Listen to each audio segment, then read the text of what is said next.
तो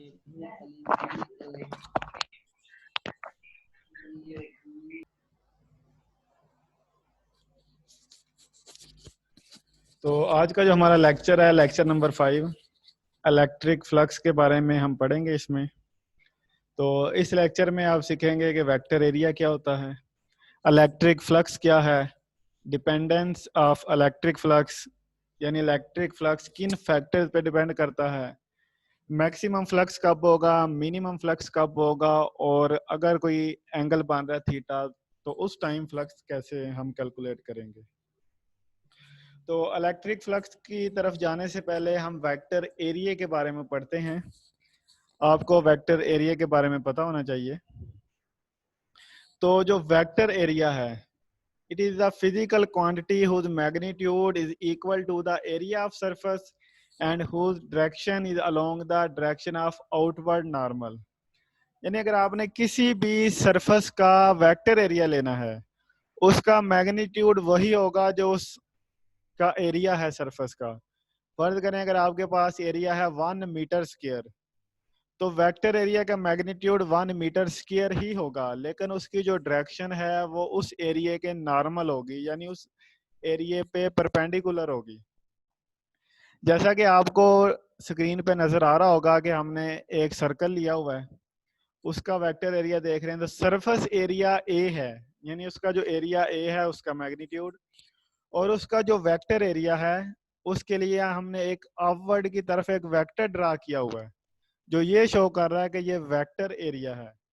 यानी जो आपके पास वेक्टर एरिया होता है वो हमेशा सरफेस के परपेंडिकुलर होगा और बाहर की तरफ होगा, और उसको आप लिखते हैं वेक्टर ए इक्वल है ए इंटू एन हैट, यानी वेक्टर का मैग्नीट्यूड जो कि एरिया होगा सरफेस का, और उसके साथ आप यूनिट वेक्टर लगाते हैं जो उसकी डायरेक्शन को शो करता है, और ये यूनिट वेक्टर हमेशा नॉर्मल होगा। नॉर्मल का मतलब होता है परपेंडिकुलर होगा सरफेस के।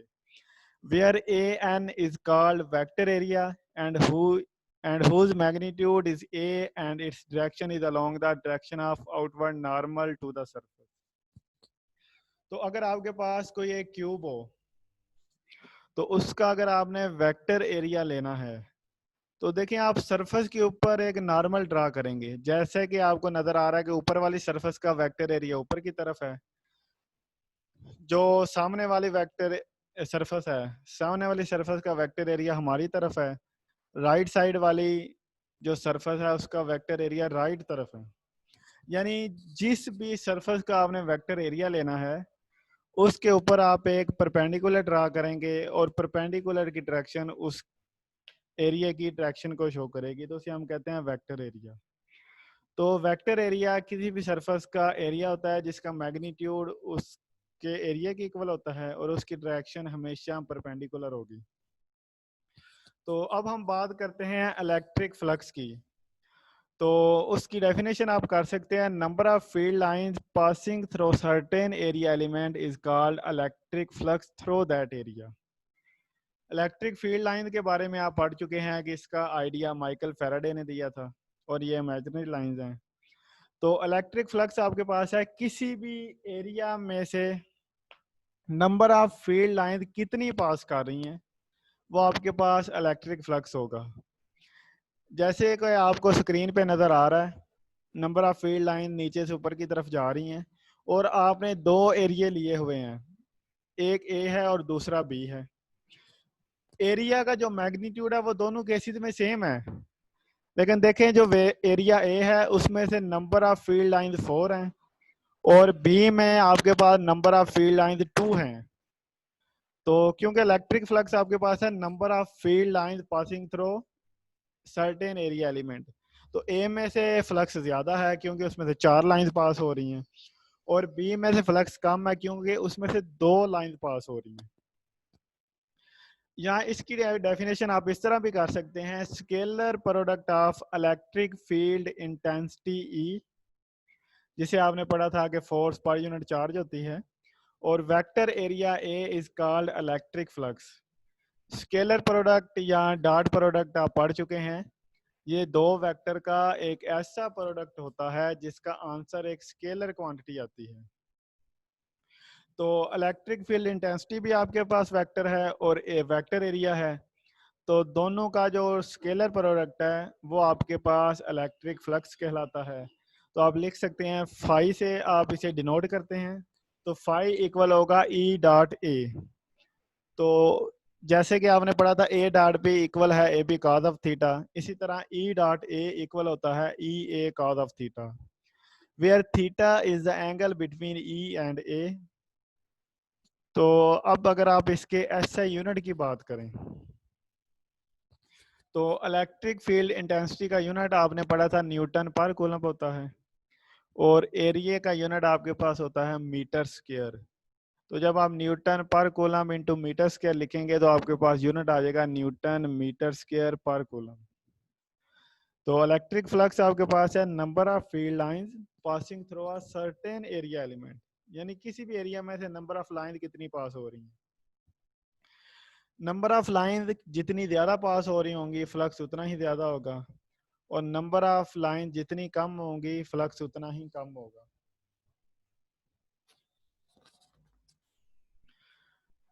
आगे आपके पास है डिपेंडेंस ऑफ इलेक्ट्रिक फ्लक्स। तो इलेक्ट्रिक फ्लक्स किस पे डिपेंड करता है, तो वो आप फार्मूले से देखेंगे। फार्मूला आपके पास है E A cos of theta.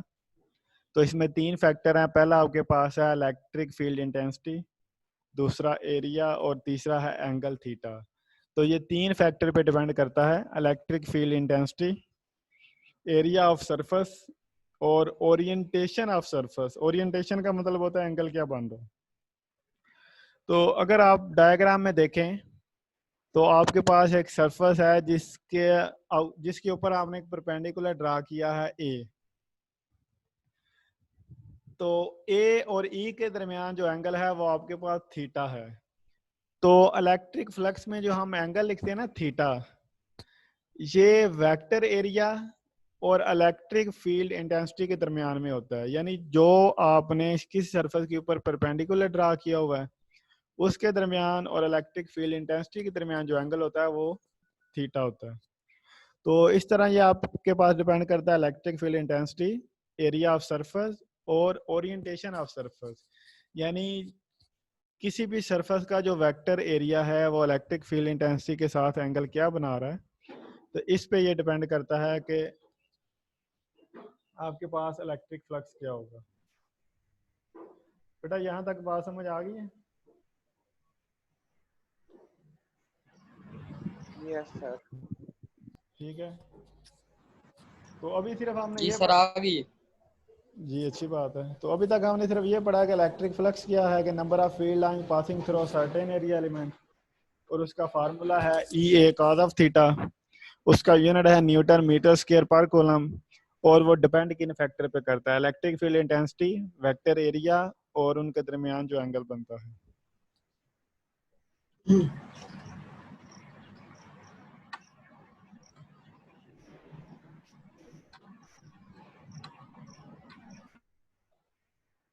तो अब हम देखते हैं कि फ्लक्स मैक्सिमम कब होगा और मिनिमम कब होगा। तो मैक्सिमम फ्लक्स की अगर बात करें, देखिए फ्लक्स का फार्मूला आपके पास है E A cos of theta. Uniform electric field ले रहे हैं तो ई की जो वैल्यू कांस्टेंट होगी, आपने कोई सरफेस लिया है तो उसका एरिया भी कांस्टेंट होगा। यानी जब आप दोनों चीजें ले लेंगे, इलेक्ट्रिक फील्ड इंटेंसिटी भी और एरिया भी, तो वो तो आप बार बार चेंज नहीं ना कर रहे होते। तो उसका जो फार्मूला है वो है E A cos of theta. तो अब पीछे बात रह गई थीटा की। तो अब थीटा पे डिपेंड करता है कि फ्लक्स मैक्सिमम कब होगा और मिनिमम कब होगा। तो ई ए कॉस ऑफ थीटा है। अब कॉस थीटा आपके पास एक फंक्शन है जिसकी वैल्यू -1 से लेके +1 तक होती है। इसकी मैक्सिमम वैल्यू 1 होती है मैग्नीट्यूड में, और मिनिमम वैल्यू इसकी 0 होती है। तो फ्लक्स मैक्सिमम कब होगा, जब cos थीटा 1 होगा, और फ्लक्स मिनिमम कब होगा, जब cos थीटा 0 होगा।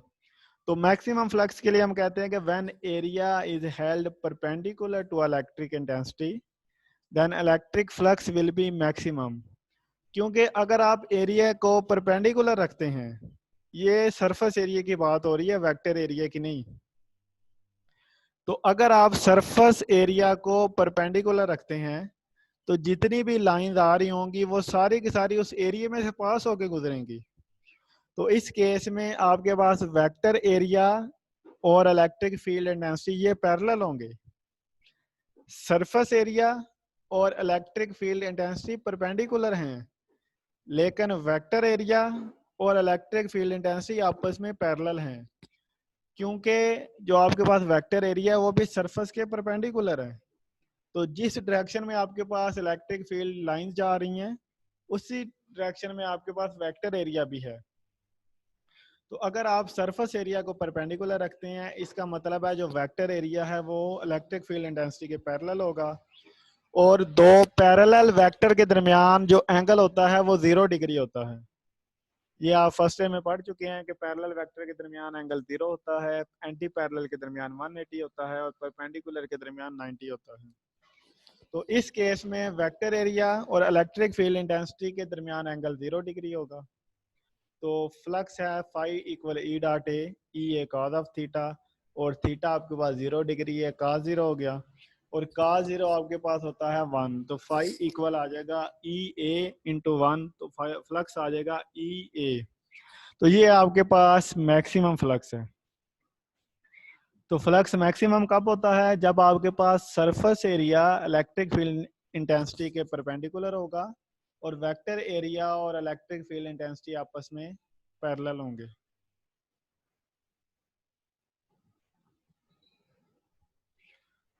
तो फ्लक्स आपके पास मैक्सिमम होगा जिसकी वैल्यू ई ए के इक्वल आ जाएगी।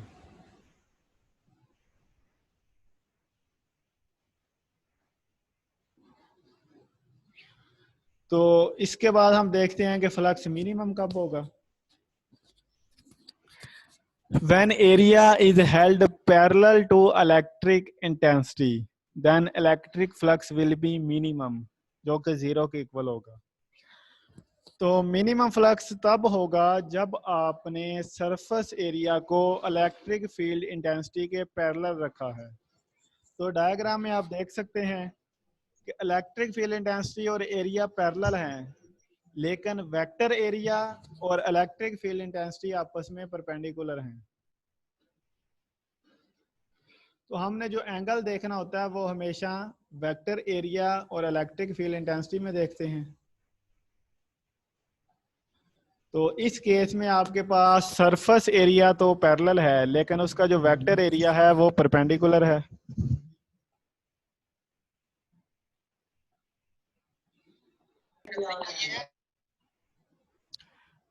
जी उस्मान, क्या कह रहे हो?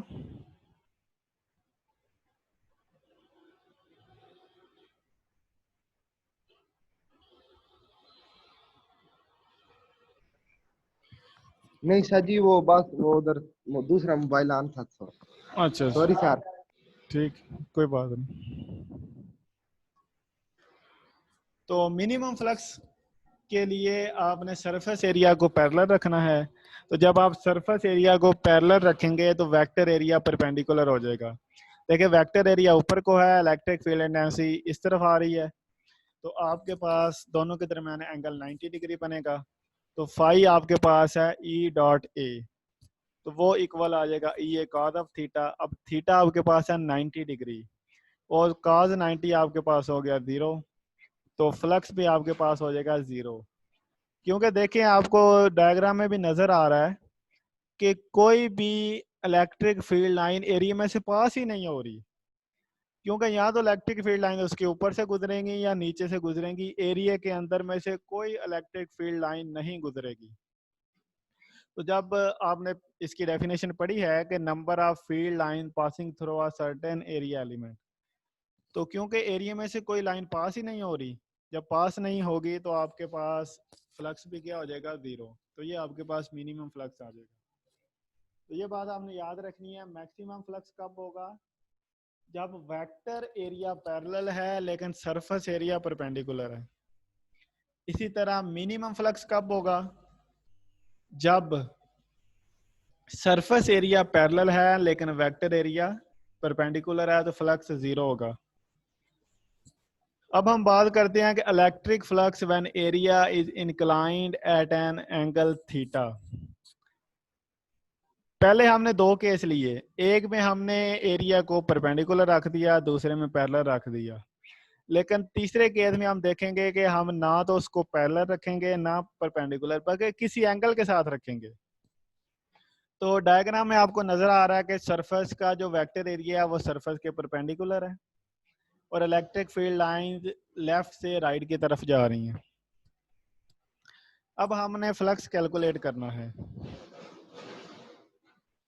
और आप स्केलर प्रोडक्ट लेने का तरीका फर्स्ट ईयर में पढ़ चुके हैं कि मैग्नीट्यूड ऑफ फर्स्ट वेक्टर और आप फिर कहते होते हैं जी projection of second vector in the direction of first vector. तो ये जो आपको डायग्राम नजर आ रही है, ये जो डार्क ब्लू लाइन लगाई है, ये मैंने वेक्टर एरिया ए का प्रोजेक्शन ड्रा किया है इलेक्ट्रिक फील्ड इंटेंसिटी के ऊपर। तो प्रोजेक्शन ड्रा किया है, तो जो आपको स्काई ब्लू लाइन नजर आ रही है, अब ये वेक्टर एरिया का प्रोजेक्शन है इलेक्ट्रिक फील्ड इंटेंसिटी के ऊपर। और आप जानते हैं कि जब भी आप किसी वेक्टर के कंपोनेंट बनाते हैं तो थीटा के साथ जो कंपोनेंट बनता होता है हमेशा एक कॉस ऑफ थीटा के साथ बनता है, और थीटा के सामने वाला जो कंपोनेंट होता है वो साइन थीटा के साथ आता है।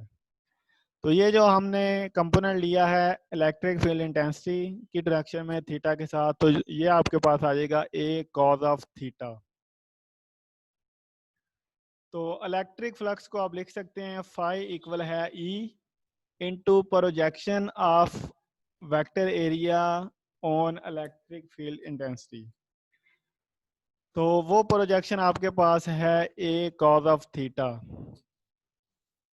तो फाई आपके पास आ जाएगा E A cos of theta. तो ये आपके पास फार्मूला है इलेक्ट्रिक फ्लक्स का when inclined at an angle theta. तो अगर आपने सरफेस एरिया को परपेंडिकुलर रखा है, फ्लक्स मैक्सिमम होगा ई ए के इक्वल। अगर आपने सरफेस एरिया को पैरेलल रखा है, फ्लक्स मिनिमम होगा 0 के इक्वल। और अगर आप उसको किसी एंगल से रखते हैं तो फ्लक्स आपके पास आ जाएगा E A cos of theta. बेटा यहाँ तक बात क्लियर है सबको?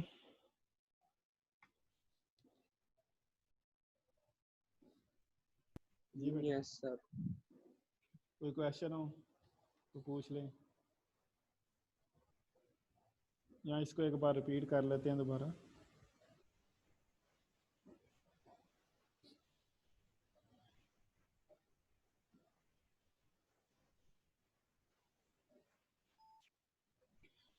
तो आपका जो लेक्चर 5 है ये है इलेक्ट्रिक फ्लक्स। इसमें हम पढ़ेंगे vector area, electric flux, dependence of electric flux, maximum flux, minimum flux, और flux when area is inclined at an angle theta. तो सबसे पहले आपको वेक्टर एरिया का पता होना चाहिए। तो ये किसी भी सरफेस का एरिया है जिसका मैग्नीट्यूड उस सरफेस के एरिया के मैग्नीट्यूड के इक्वल होगा। यानी 1 मीटर स्क्वायर है या 2 मीटर स्क्वायर है, 5 मीटर स्क्वायर हो सकता है, और उसकी जो डायरेक्शन है वो हमेशा सरफेस के परपेंडिकुलर होगी। गुज्जर सुनो।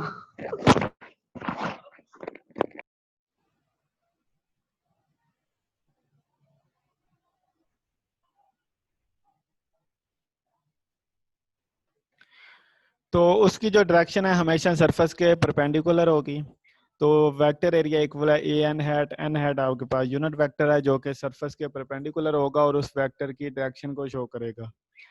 अगर आप क्यूब का एक एरिया देख रहे हैं, वेक्टर एरिया, तो क्यूब की जिस सरफेस का आपने वेक्टर एरिया लेना है उसके ऊपर आप परपेंडिकुलर ड्रा करें। अपर सरफेस का वेक्टर एरिया ऊपर की तरफ होगा, सामने वाली सरफेस का वेक्टर एरिया हमारी तरफ है, और राइट साइड वाली सरफेस का वेक्टर एरिया राइट तरफ जा रहा है। तो ये आपको शो हो रहा है।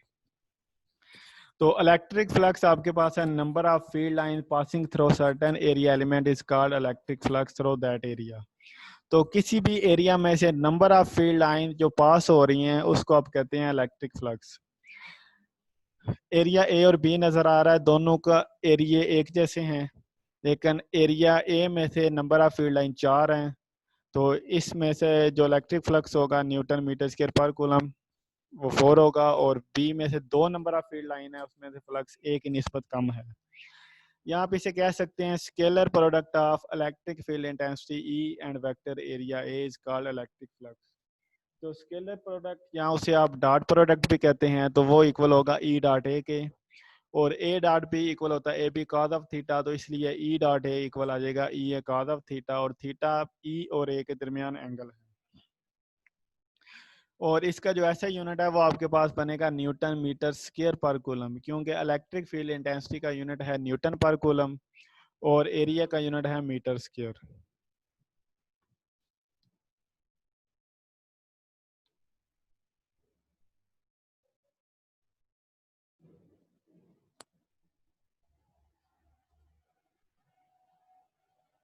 तो इलेक्ट्रिक फ्लक्स डिपेंड किस पे करता है, तो उसका फार्मूला है E A cos of theta. तो ये डिपेंड करता है इलेक्ट्रिक फील्ड इंटेंसिटी का मैग्नीट्यूड क्या है, सरफेस एरिया क्या है, और ओरिएंटेशन ऑफ सरफेस, या इसे आप कह लें angle between electric field intensity and vector area A. Flux maximum कब होगा, जब आपने सरफेस एरिया को परपेंडिकुलर रखा हुआ है। जब आपने सरफेस एरिया को परपेंडिकुलर रखा है तो आप देख सकते हैं सारे की सारे फील्ड लाइन उस एरिया में से पास हो रही हैं, और इस केस में आपके पास वेक्टर एरिया और इलेक्ट्रिक फील्ड इंटेंसिटी पैरेलल हैं। सरफेस एरिया परपेंडिकुलर है लेकिन vector area electric field intensity के पैरेलल है, और दो पैरेलल वेक्टर के दरमियान एंगल 0 डिग्री और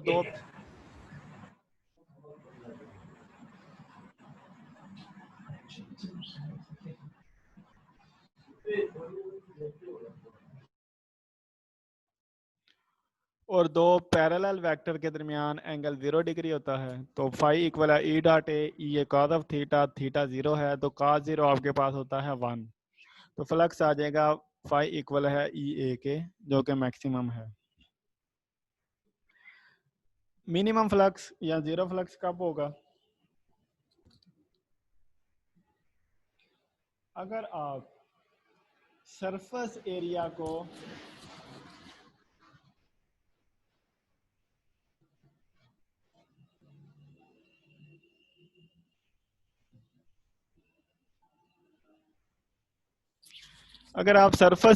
को पैरेलल रखेंगे इलेक्ट्रिक फील्ड इंटेंसिटी के, तो इस केस में वेक्टर एरिया और इलेक्ट्रिक फील्ड इंटेंसिटी आपस में परपेंडिकुलर होंगे, और दो परपेंडिकुलर वेक्टर के दरमियान एंगल 90 डिग्री होता है। तो फाई इक्वल आ जाएगा ई dot A, E A cos of theta, और थीटा आपके पास है 90 डिग्री, तो ई ए कॉस ऑफ 90 आ जाएगा, और कॉस ऑफ 90 आपके पास इक्वल होता है 0 डिग्री के।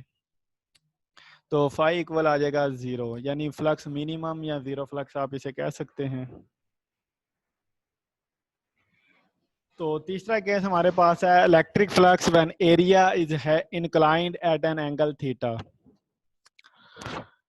तो अगर when area is inclined at a certain angle theta with electric field strength then, तो डायग्राम आपको नजर आ रही है।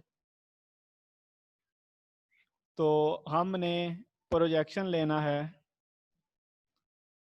वेक्टर एरिया का इलेक्ट्रिक फील्ड इंटेंसिटी की डायरेक्शन में। तो उसके लिए हमने ए के हेड से इलेक्ट्रिक फील्ड लाइंस की डायरेक्शन में प्रोजेक्शन ड्रा की है, यानी ए से प्रोजेक्शन ड्रा की है इलेक्ट्रिक फील्ड लाइन के ऊपर। तो जो आपको स्काई ब्लू लाइन नजर आ रही है ये उसका कंपोनेंट है इन the direction of electric field intensity. और आप जानते हैं कि दो वेक्टर के दरमियान अगर एंगल थीटा है तो उसको आप कंपोनेंट में डिवाइड कर सकते हैं, और थीटा के साथ जो कंपोनेंट होता है वो हमेशा कॉज के साथ आता है, और जो कंपोनेंट थीटा के सामने होता है वो हमेशा साइन के साथ आता है। तो ये कंपोनेंट आपके पास बनेगा ए कॉज ऑफ थीटा। तो इस तरह आपके पास इलेक्ट्रिक फ्लक्स बन जाएगा फाई इक्वल है E into projection of A on E, यानी वेक्टर एरिया का प्रोजेक्शन इलेक्ट्रिक फील्ड इंटेंसिटी के ऊपर। तो फाई इक्वल आ जाएगा E into A cos of theta. तो फ्लक्स आ गया आपके पास E A cos of theta. बेटा क्लियर है बात?